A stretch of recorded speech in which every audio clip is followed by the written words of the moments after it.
భగవద్గీత, నా దేశం అగ్ని పునీత సీత, నా దేశం కరుణాంతరంగా, నా దేశం సంస్కారకంగా అంటూ భారతదేశం అనేటువంటిది ప్రపంచ పటంలో ఒక దేశం ఉంది అని ఎవ్వరికి తెలియనటువంటి తరుణం లోపల దేశం అంటేనే భారతదేశం అని భారతదేశం యొక్క ఔన్నత్యాన్ని 18వ శతాబ్దంలోనే ప్రపంచ నలుమూలల కీర్తి పతాకాన్ని రెపరెపలాడించినటువంటి మహోన్నతమైనటువంటి యువకుడు మన వివేకానందుడు ఆ రోజులలో. అటువంటి వ్యక్తి మనకెప్పటికీ ఒక విషయాన్ని చెప్తూ ఉంటారు, ఏమంటే arise away and not stop till the goal is reach. So మన యొక్క ఆశయం అనేటువంటిది ఇంటి పైకప్పై ఉండాలి. మనం ప్రయత్నం చేస్తూ ఉంటే మనం భూమిపైనే ఉండగలుగుతాం.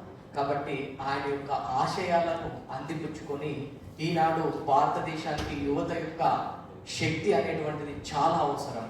అటువంటి శక్తిని కలిగినటువంటి యువత మన దేశంలో ఉంది. So I wish you all the best for your success to achieve the goals and dreams of Swami Vivekananda. Thank you, one and all, for this great honor.